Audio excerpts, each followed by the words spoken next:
This morning, the U.S. preparing for a new round of tariffs. How these could affect your budget. Plus, the Slender Man case that gained national attention. Why one of the women involved is seeing delays in her release. Good morning, everyone, and welcome to News 3 Now this morning on a Monday. I'm Kyrie Lee. I'm Chris Stanford. Thanks for joining us. Hope you had a great weekend.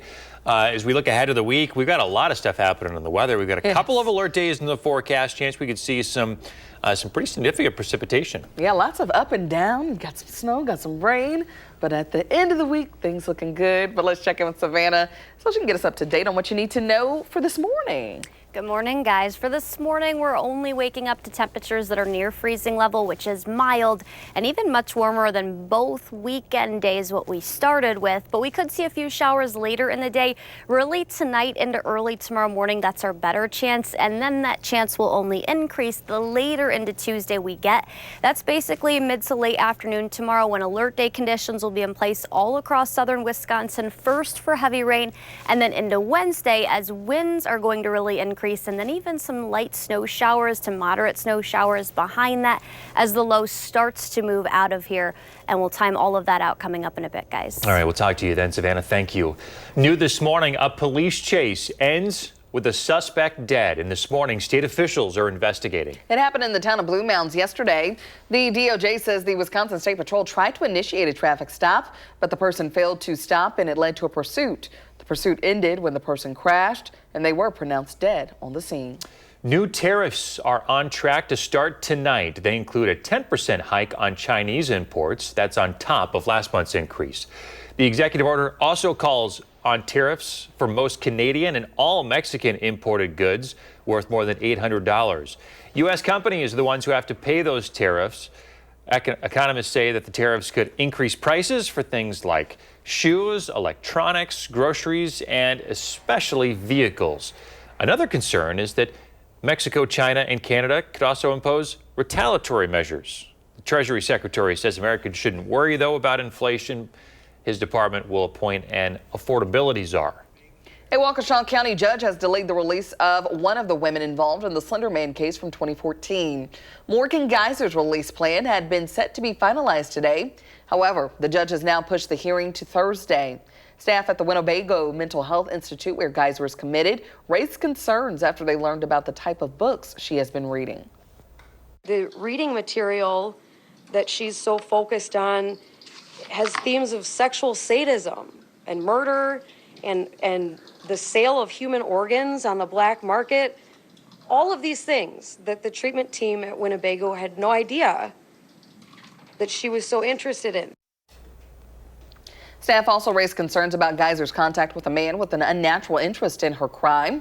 In 2014, Geyser and Anissa Wire, who were 12 years old at the time, stabbed a former friend 19 times to please fictional character Slender Man. It nearly killed the victim.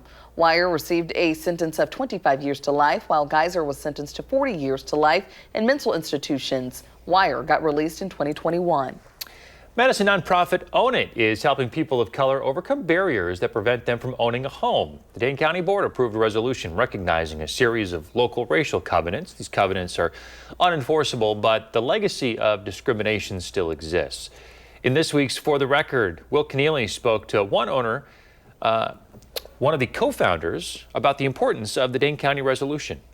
You know, anything in the government moves slowly, but now we can actually get these deeds stricken of all of the bad things that have occurred.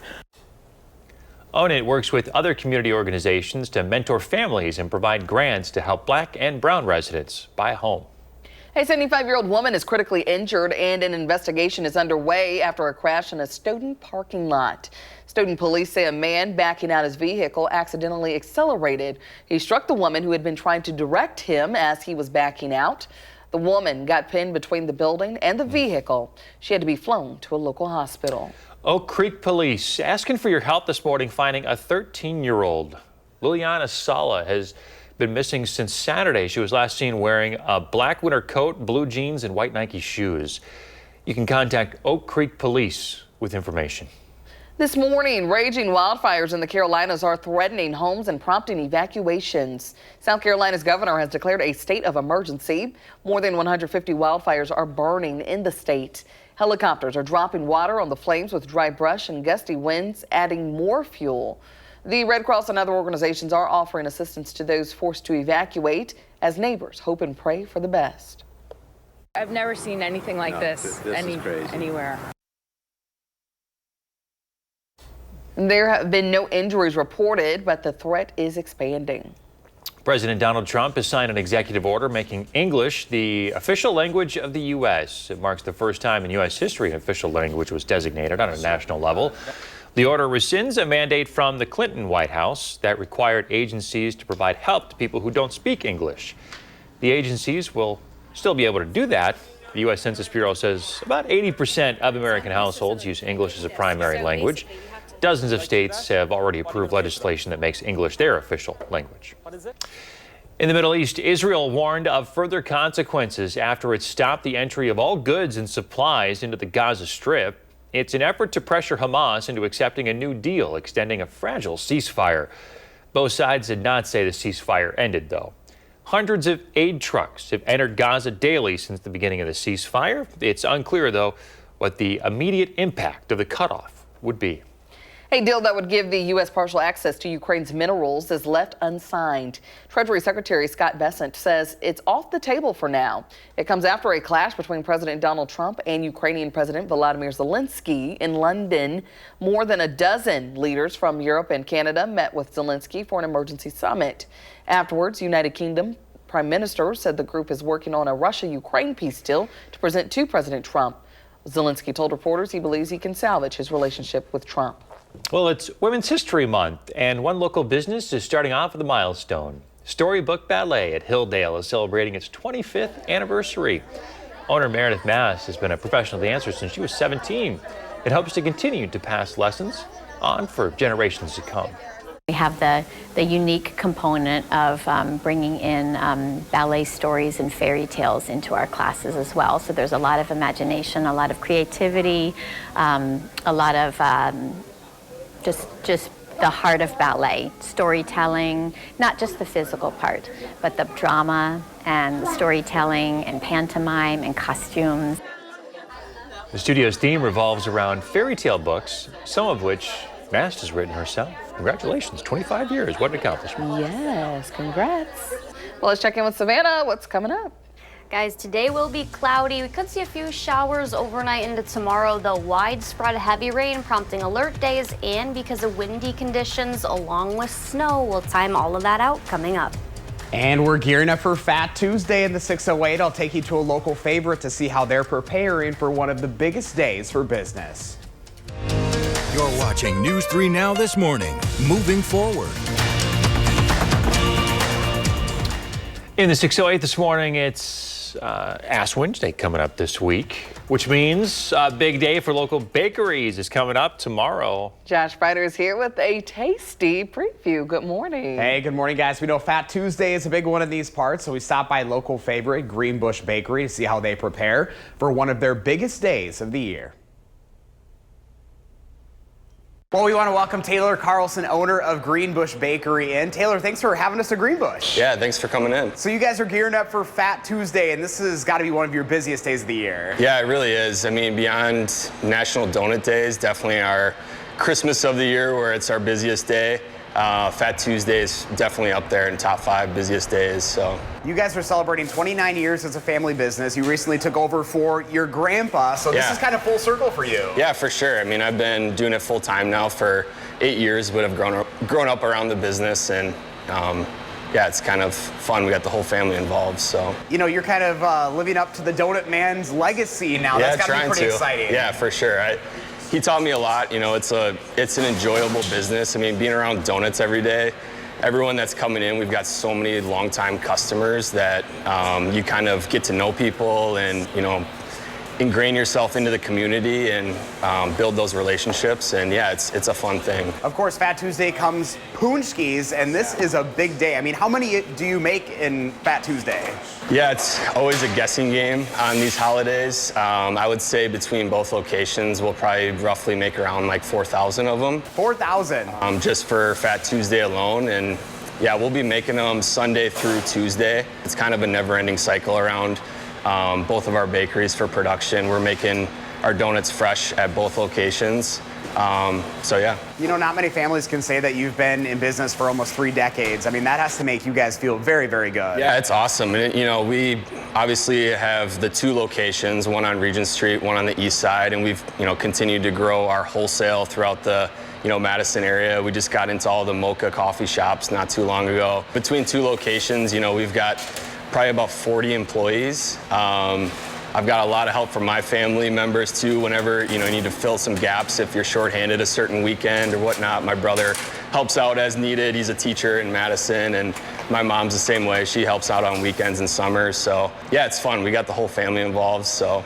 What's the best way for people on Fat Tuesday? Do you prefer those pre-orders? Do you want people walking in? How does that all work? Yeah, I mean, we'll have a bunch of them available while they last. So ideally, people can call the day beforehand at least, usually for like specific or larger orders. You know, we'll be trying to make as many as we can so we can get as many people Punchkis in the Madison area here as possible. Well, Taylor, you're getting me all geared up here because we have a little tradition here on News 3 now. I like powdered sugar.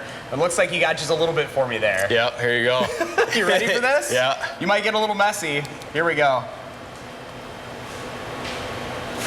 How do I look? Maybe a little bit more. A little bit more. Oh my gosh. It's all over. At least I got the apron to keep me a little bit clean. There you go. And what kind is this? That one's raspberry filled. Gosh, so good. Oh, I can see myself in the camera. Taylor, thanks so much. We appreciate it. It's a tradition. Yeah. I do it every year. Well, you should have brought it here so that you could go ahead and.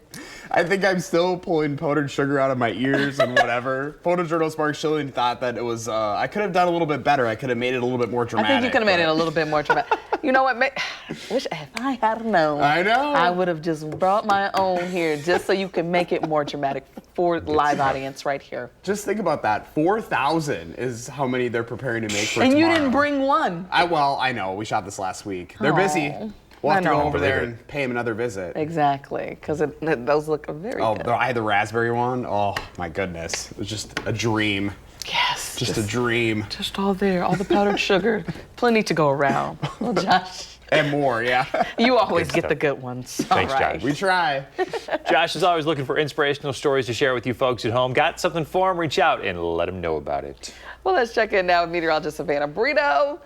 Let's put some powdered sugar out there for you. Snow? Snow? Yeah, I mean, that's what I'm talking about. We're gonna have that on Wednesday. Chris is happy about that. Kyrian and I not so much. It's not going to last, though. I know. Yeah. It's going to be here for like 5 we seconds, have and then it'll melt. In the forecast. Exactly. But today we'll take 50. That's still above average. Lots of clouds out there right now, though. We'll eventually see some improvement, though. I do think we'll switch over to partly sunny skies later in the afternoon. But we're tracking 2 alert days. It's going to get active, maybe even some general thunderstorms for us here across southern Wisconsin first tomorrow with the heavy rain. The second alert day into Wednesday because our winds are going to gust pretty strong, and then also snow as that low pressure moves away from us. So 2 that won't start until mid to late afternoon tomorrow, though, when alert day conditions will be in place for everyone. Our winds right now are out of the south. Gusts later today, maybe 15 to 20 miles per hour, not as breezy as what we're tracking, though, the days to follow. A few spotty showers well east of Madison. That'll be later this afternoon, and then late tonight into early Tuesday, a couple of spotty ones. I do think it'll be kind of scattered, even widespread Madison, and then especially eastward. Some pockets of heavier showers, Watertown, Janesville, Waukesha, Juneau, but then we'll see a break in activity. That's not the alert day. This is when alert day conditions will start. Areas south of Madison a little bit earlier because the rain will track in from the south. Notice our winds still at this point Tuesday will be out of the south, but eventually they're going to start to transition. This is now 4:30. Everyone's seeing that heavy and widespread rain across southern Wisconsin. All the yellows, that's the heaviest rain that we're tracking. Very, very widespread. And then the darker greens as well. This is 9:30 p.m. Our winds here out of Janesville, Madison, still out of the southeast, but you can see the transition basically northwest of here.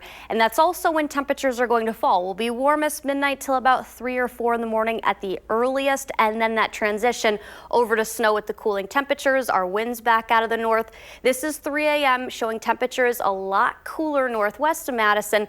That's when snow showers are pretty much going to affect areas northwest. The wind speeds and the arrows start to transition. We'll be talking about gusts potentially reaching about 40 to 45 miles per hour, and that will continue through most of the day on Wednesday. How much rain, though, are we going to see? We're looking at least an inch, inch and a half. I do think a lot of areas, though, could see an inch and a half to even 2 inches. And snowfall, we're probably looking at less than an inch here in Madison, but areas northwest of Madison could see a few inches. Their temperatures will be cooler, but keep in mind the ground temps have been very warm because we had mild weather last week, and then the 60s at the end of the 10-day.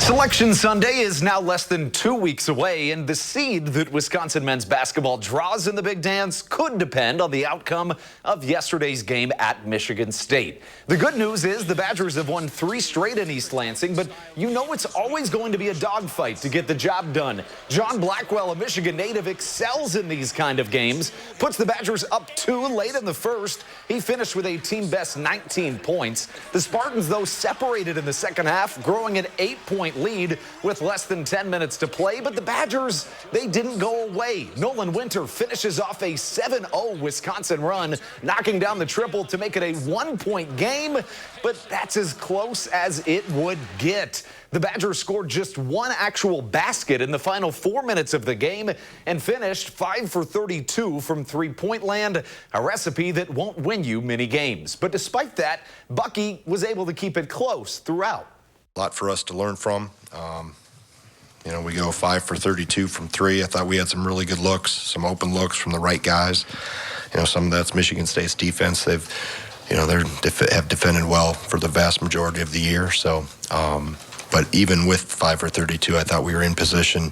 You know, it's a good college basketball game. I wish we could have played better the last 6-7 minutes. That is your morning sports fix. Have a masterful Monday. Thanks, Andrew. Badger win would have been great. It really would have helped their seeding chances with Selection Sunday coming up here before we know it. Tough loss. Yeah. But hopefully they'll rebound. Still ahead, we'll show you one of the biggest parties in the world, and a group of swimmers try to get cozy in the cold water. We're back right after this. For this photo from Melinda, she says, hello, says the deer. Oh, dear. Oh, dear. There you go. Always capturing those nice photos in nature for us. Up close and personal. Yeah, I was going to say, I don't know how close I've been to a deer, but Linda beats me. Oh, yeah, definitely beats me too. Thanks, Linda. Trending this morning, Carnival is underway in Rio de Janeiro. Always love watching this video every year. Right before Lent, kind of similar to a Fat Tuesday kind of thing. It's a tradition that goes back hundreds of years. This year, they expect some 8 million people to attend in Rio de Janeiro. Wow. Look at those costumes. What a party. Looks so fun. The weather looks nice, too. Oh, my gosh. The palm trees. They're dressed, yes. Wait, but we thought you wanted snow. I do. I want snow here. I like to have places to go to warm up. Okay, that's fair. Yeah. Yeah, looks like so much fun. Well, and check this out. This is not so warm. In the Czech Republic, folks trying to splash into the water to set a new record for the biggest group winter swimming event. 2,400 people participated. Looks like fun. Yeah, don't expect me to participate.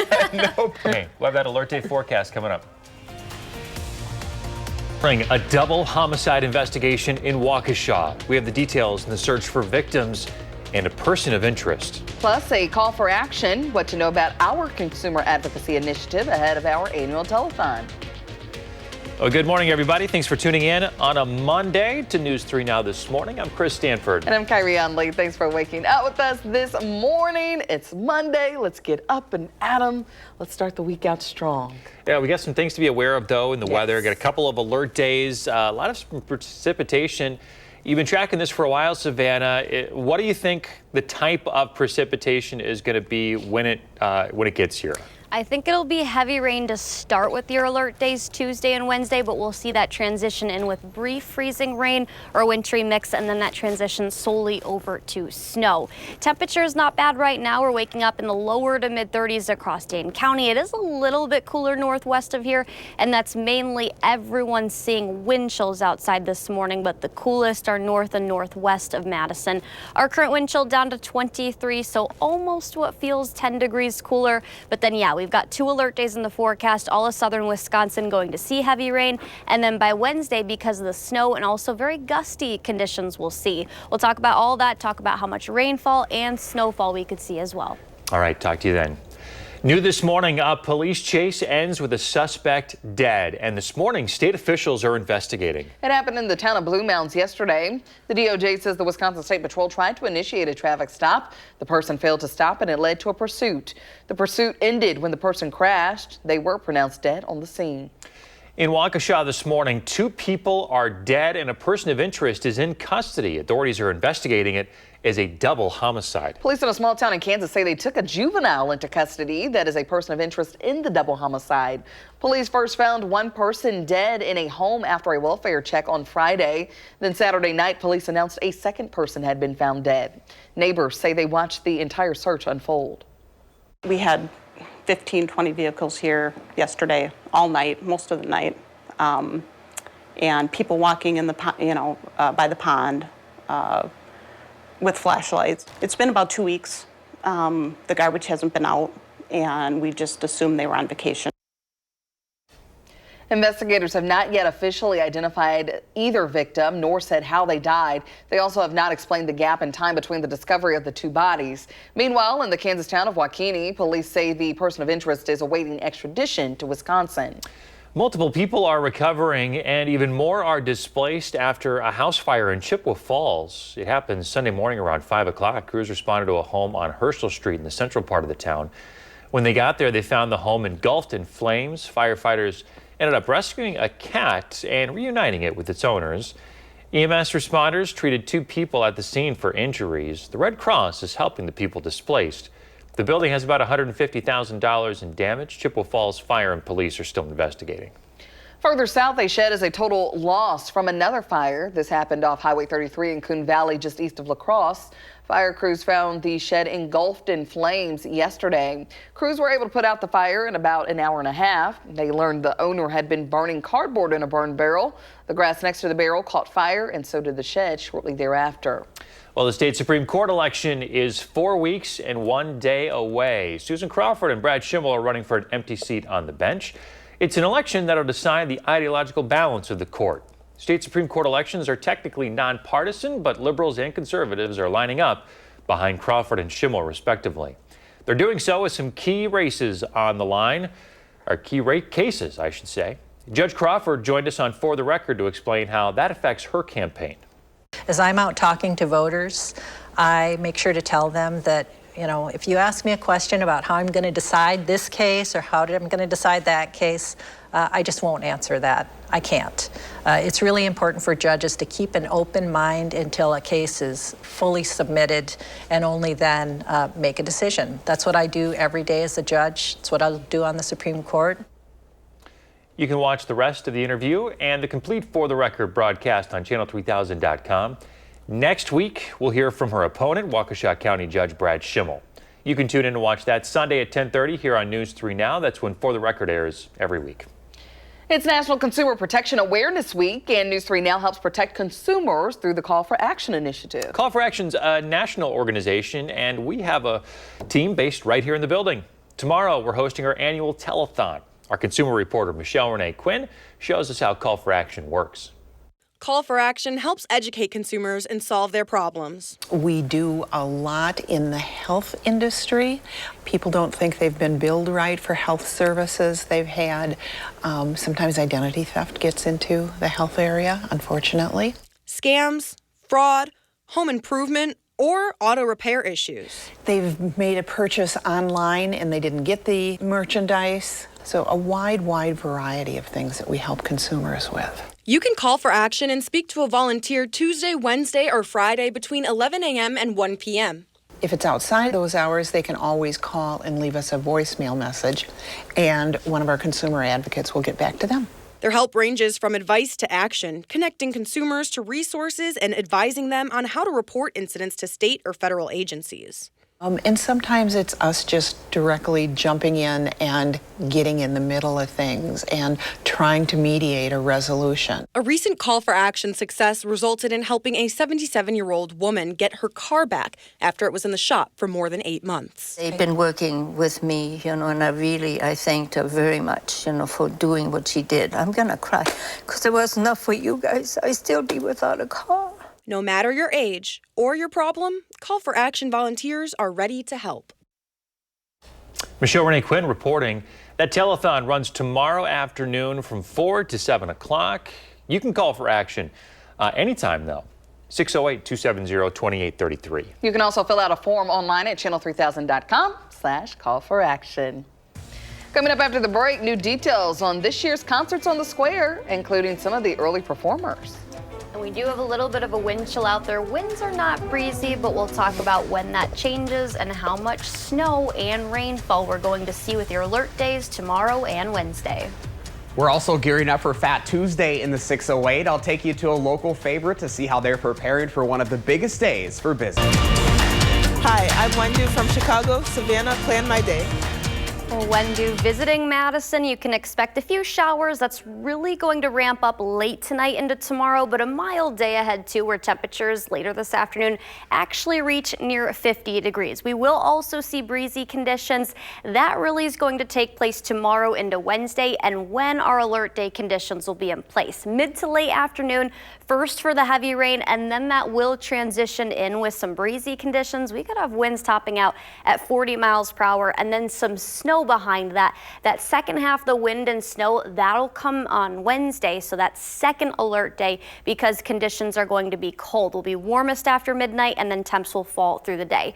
Let's look at the bigger picture first. A Colorado low is going to move east as that cold front continues to move east, sparking some severe weather. There will be a severe weather outbreak for the south, so basically areas south of Memphis and near Memphis, east of Dallas, west of Atlanta, where the yellow color and this tan or orange color, those are level 2 and 3 out of 5 when it comes to severe weather chances. You can see this green color for us, that's not on the scale, but generalized thunderstorms for us. So we could hear a couple rumbles of thunder. Anything here should be non-severe though, but definitely seeing some heavy rain. So close up, our winds right now, not a problem. They will increase a little bit as temperatures reach about 50 this afternoon.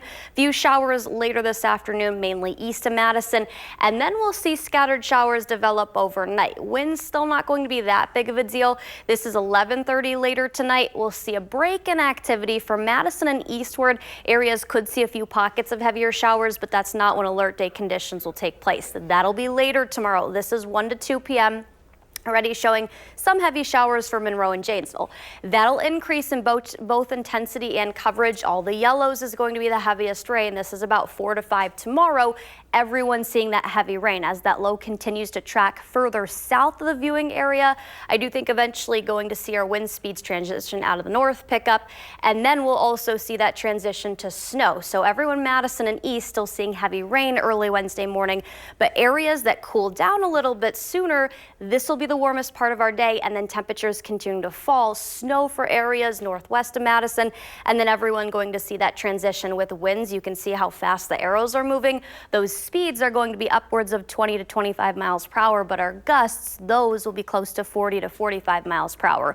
That's why we have alert day conditions in place. And as far as totals go for Tuesday for rainfall, we could see some places get upwards of 2 inches of rain. And then for snow, the bigger impact will be northwest of here, but but we could see some minor accumulations here, but keep in mind ground temperatures have been warm luckily, so it's not going to be like those cold snows that we've had. Okay, so that means disappears. Yeah. Fairly Pretty quickly. quickly. And the 60s next week, disappear quickly. No, So it's not too much hope. It's easy to look at that forecast and think, well, this is it. This is the last stretch of winter we're going to see this season. I'm sure we'll see more. There's still going to be ups and downs. That's what March usually entails. But at least we have the warm-ups. Yes, the warm-ups I can get with, because Yeah. that at least puts a smile on my face. Exactly. There you go. Savannah, thanks. Hey, you want Savannah to plan your day? She'd love to do so. Record a video like you saw earlier. Say your name, where you're at, and then send it our way through the website, Facebook Messenger, all sorts of places. You can even email it. Just watch her on this time to see if you make it on the air. In the 608, Ash Wednesday is this week, which means a big day for local bakeries coming up tomorrow. Yum, yum, yum. Josh Breider here with the Tasty Preview this morning. Good morning, Josh. Hey guys, good morning to you. We know Fat Tuesday is a big one in the 608, so we stopped by local favorite Greenbush Bakery to see how they prepare for one of their biggest days for business. Well, we want to welcome Taylor Carlson, owner of Greenbush Bakery, in. Taylor, thanks for having us at Greenbush. Yeah, thanks for coming in. So you guys are gearing up for Fat Tuesday, and this has got to be one of your busiest days of the year. Yeah, it really is. I mean, beyond National Donut Days, definitely our Christmas of the year where it's our busiest day. Fat Tuesday is definitely up there in top 5 busiest days. So you guys are celebrating 29 years as a family business. You recently took over for your grandpa, so this is kind of full circle for you. Yeah, for sure. I mean, I've been doing it full time now for 8 years, but I've grown up around the business, and yeah, it's kind of fun. We got the whole family involved, so. You know, you're kind of living up to the Donut Man's legacy now. Yeah, that's got to be pretty exciting. Yeah, for sure. He taught me a lot. You know, it's an enjoyable business. I mean, being around donuts every day, everyone that's coming in, we've got so many longtime customers that you kind of get to know people and, you know, ingrain yourself into the community and build those relationships. And yeah, it's a fun thing. Of course, Fat Tuesday comes Punchkis, and this is a big day. I mean, how many do you make in Fat Tuesday? Yeah, it's always a guessing game on these holidays. I would say between both locations, we'll probably roughly make around like 4,000 of them. 4,000? Just for Fat Tuesday alone. And yeah, we'll be making them Sunday through Tuesday. It's kind of a never-ending cycle around both of our bakeries for production. We're making our donuts fresh at both locations. So yeah. You know, not many families can say that you've been in business for almost 3 decades. I mean, that has to make you guys feel very, very good. Yeah, it's awesome. And you know, we obviously have the 2 locations, one on Regent Street, one on the east side, and we've, you know, continued to grow our wholesale throughout the, you know, Madison area. We just got into all the mocha coffee shops not too long ago. Between 2 locations, you know, we've got probably about 40 employees. I've got a lot of help from my family members too. Whenever, you know, you need to fill some gaps, if you're shorthanded a certain weekend or whatnot, my brother helps out as needed. He's a teacher in Madison, and my mom's the same way. She helps out on weekends and summers. So yeah, it's fun. We got the whole family involved. So. What's the best way for people on Fat Tuesday? Do you prefer those pre-orders? Do you want people walking in? How does that all work? Yeah, I mean, we'll have a bunch of them available while they last. So ideally, people can call the day beforehand at least, usually for like specific or larger orders. You know, we'll be trying to make as many as we can so we can get as many people Punchkis in the Madison area here as possible. Well, Taylor, you're getting me all geared up here because we have a little tradition here on News 3 now. I like powdered sugar. It looks like you got just a little bit for me there. Yep, here you go. You ready for this? Yeah. You might get a little messy. Here we go. How do I look? Maybe a little bit more. A little bit more. Oh my gosh. It's all over. At least I got the apron to keep me a little bit clean. There you go. And what kind is this? That one's raspberry filled. Gosh, so good. Oh, I can see myself in the camera. Taylor, thanks so much. We appreciate it.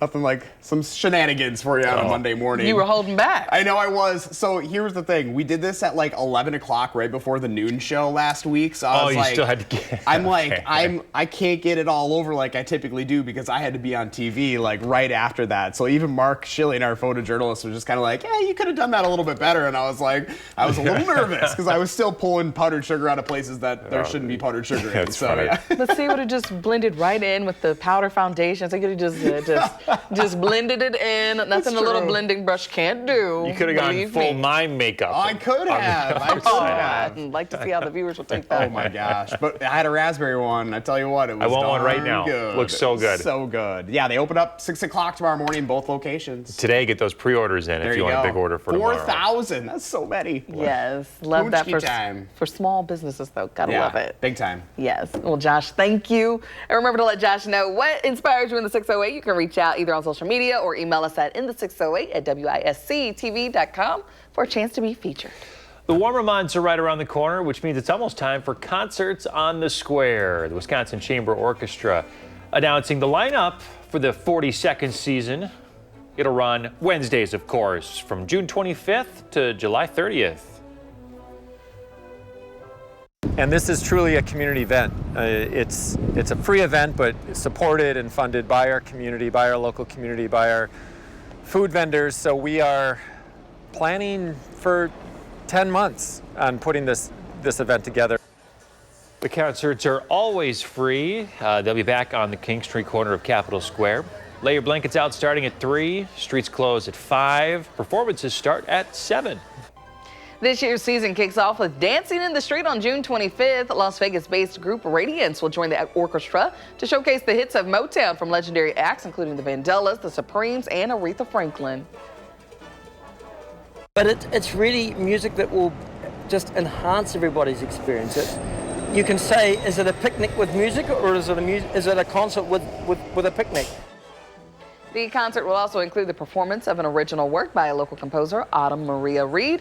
To see the full lineup, just head to our website at channel3000.com. 6:49 now. The Appleton Fire Department is celebrating the career of one of their own. Captain Jeffrey Nellie Nellison is retiring after 29 years of service.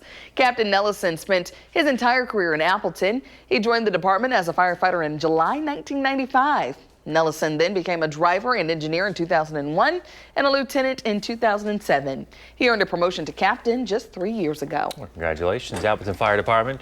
Paying tribute to Nellison on Facebook with a message that reads, "The fire service has been more than a career, it's been a family," and he's grateful for every moment he spent with the crew at the station and in the field. He encourages firefighters to always train hard, pursue excellence, and take care of one another, both on and off the job. Most of all, he reminds everyone to never lose sight of why we do what we do. Speaking of service, the Spirit of Service campaign continues as we look to honor our local veterans making a positive impact in the community. News 3 Now is partnering with Vortex and giving back to veterans. All you have to do is log on to channel3000.com and nominate a veteran in your life doing something good. Over the coming weeks, we'll be sharing their stories, and you'll get to vote and choose which veteran gets to take home a $5,000 cash prize. A winner will be announced in early April. Coming up in the morning sprint, the latest numbers this flu season and what cases could lead to for children. If you have a little kiddo turning 3 soon, you know what to do. Send us a picture. We'll show it on TV. Morning Sprint's next. 6:54, time for the morning sprint. 2 people in Waukesha are dead and a person of interest is in custody. Police in a small town in Kansas arrested the person of interest who is reported to be a juvenile. This all began on Friday morning when police visited a home in Waukesha for a welfare check. When police arrived, they found one person dead. The following night, they found another person dead. Law enforcement is investigating the incident as a double homicide.